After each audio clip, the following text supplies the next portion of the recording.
احنا معانا وفاء وبعدين ساره. الو. السلام عليكم. عليكم السلام. اهلا يا مدام وفاء. ممكن اكلم الدكتور؟ اتفضلي. لو سمحت يا دكتور، انا عملت عمليه حقن مجهري. ايوه. ما نفعتش. اول ما رحت للدكتور الصوت مش واضح يا وفاء. اول ما رحت للدكتور ايوه. قال لي، عمل لي سونار طبعا، وبعدين قال لي عندك تليف في جدار الرحم قد القرش. عندك ايه؟ تليف في جدار الرحم. تليف قد القرش كده. وبعدين طبعا سبب عمليه حقن ان الزوج عنده السكر وعنده ضعف في الحركه. بعدين انا ما عنديش مشاكل خالص، قال لي هي دي طبعا مش موجوده قبل كده، هي التليف دوت. طيب. فبعدين بعد ما عملت عمليه الحقن طبعا هو بيزرع لي الاجنه، قال لي ده كويسه، وكانوا 5 اجنه وقال لي درجه اولى. طيب. بعدين بعد ما عملت العمليه ما نجحتش. طيب. انا عايزه اعرف، هل التليف اللي قد جدار هو قد القرش، حجمه قد القرش ده، هل هو سبب سقوط الاجنه او هنجاوب عليكي. هرد على حضرتك. طيب ساره، عشان بقى لها كتير على التليفون. الو. الو. اهلا يا ساره. استاذنك توطي التلفزيون خالص وتسمعينا بس من التليفون. طيب ماشي. اتفضلي. لو سمحت يا دكتور، انا متجوزه بقالي 3 شهور وما حصلش حاجه. يعني انا الموضوع بالنسبه لي يعني عادي يعني، بس اهل جوزي بصراحه يعني عاوزين الموضوع. عندك كام سنه حضرتك؟ انا عندي 23 سنه. 23 سنه. متجوزه بقالك قد ايه؟ 3 شهور لسه يا دكتور. 3 شهور بس. 3 شهور. حاضر. هنجاوب عليك حالا يا ساره. طيب ده شفت بقى، ده مهم جدا، ده ضغط نفسي من اهل جوزها. انا اقول لك ليه اصلا. يعني هي بس نبدا بالاولى. نبدا بوفاء. التليف في جدار الرحم ده ممكن طبعا تليف في جدار الرحم لو هو كان احد الاسباب كنا هنعالجه قبل التلقيح المجهري.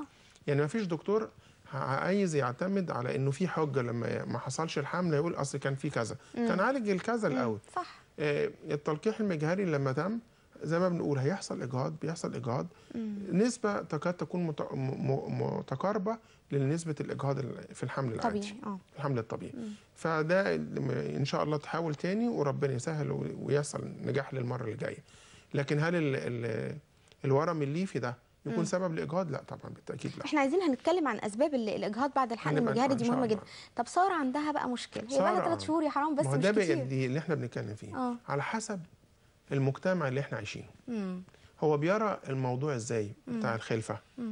يعني احنا هنا في مجتمع شرقي بنبص يعني وبنحمل الزوجين حمل غير عادي من بدايه الجواز. انت عارف يا دكتور، ممكن اصلا الزوج ما يكونش في دماغه، او يكون هو عادي مش مشكله، فرحان بجوازه، وبيحصل ستريس من اهله او من اهلها. ومن اهلها. هو الاستريس مش مقصود، هو ما كانش المقصود قوي لما بتقربي من الناس. مش مقصود ان هم مش بنغصوا عليهم حياتهم. هم عاوزين يطمنوا ويفرحوا بيهم. ده يكون احد الاسباب. لا، وفي ناس برضه بتبقى قصدها انها تنغص. ده احد الناس يعني احد الاسباب. في اسباب اخرى فعلا زي ما حضرتك بتقولي، انه الام او الحما لاحد الطرفين عاوزه تثبت دورها. فايه الموضوع؟ لا مش ليها سلطه. يعني هي جوزت البنت وبرضه ليها سلطه عليها، او جوزت الابن وبرضه ليها سلطه على البيت. لا ازاي؟ لازم ندور احنا ايش ضمننا. فيبقى الموضوع فيه اجهاد نفسي. كل شهر تبدا تنتظر الدوره، وكل شهر في معاناه نفسيه، وكل شهر هنقسم بقى زي ما قلنا قبل كده الدوره. وقت الدوره في نكد واكتئاب، وبعدين نبدا نجهز نفسيا عشان فتره التبويض هناخدها وازاي، ويحصل لقاء الجنسي ازاي، والوضع ازاي، ولا انام ومخده تحت ظهري وما اقومش.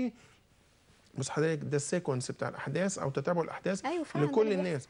ده قالوا لي ما تناميش الا غير 2 ساعتين على ظهرك وما تتحركيش، وتجمع بقى كلمه من الشرق وكلمه من الغرب بقى يا دكتور. المهم اللي حواليها. انت اتحركتي، انت قمتي بدري. طب حتى لو كانت عندها رغبه انها تخش WC الحمام، ممنوع. يا خبر ابيض. انها تفضل لغايه الصبح كده.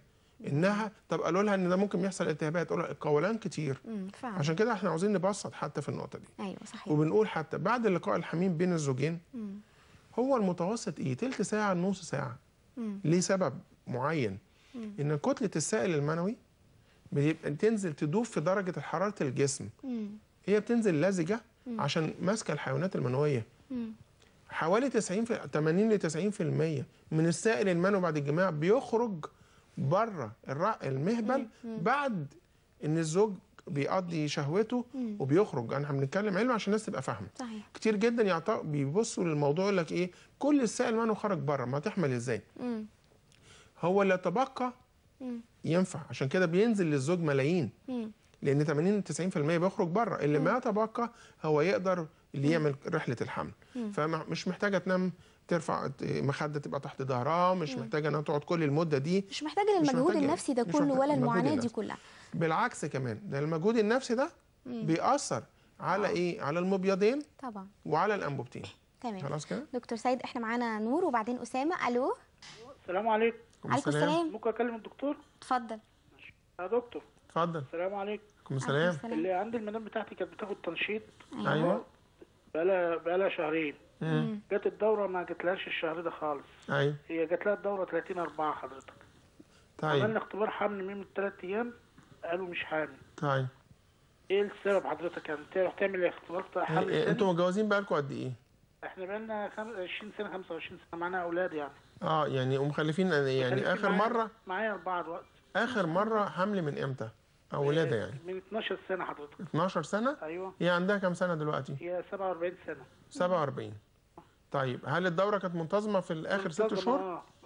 ورحنا الدكتور ادانا تنشيط للمبايض. طيب حاضر هرد على حضرتك. هو يا دكتور اتفضل.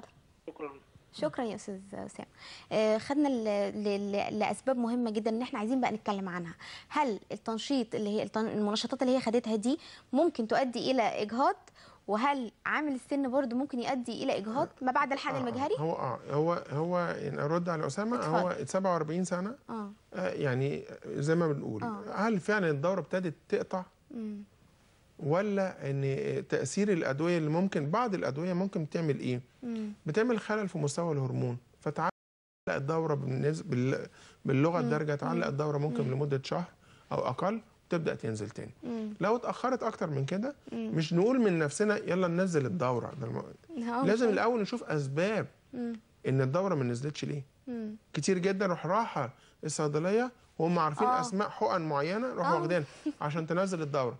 وكتير جدا هم بيلخبطوا دورتهم من ادويه خدوها كانوا قبل كده عند دكتور هم مش محتاجينها دلوقتي، ولا حالتهم تسمح ان تاخدها دلوقتي. فتاخد الدواء من هنا ما نزلتش الدوره، راح واخده دواء من القرص من العلبه الثانيه، ما بتسكتش. فتلاقي فيه حصل خلل.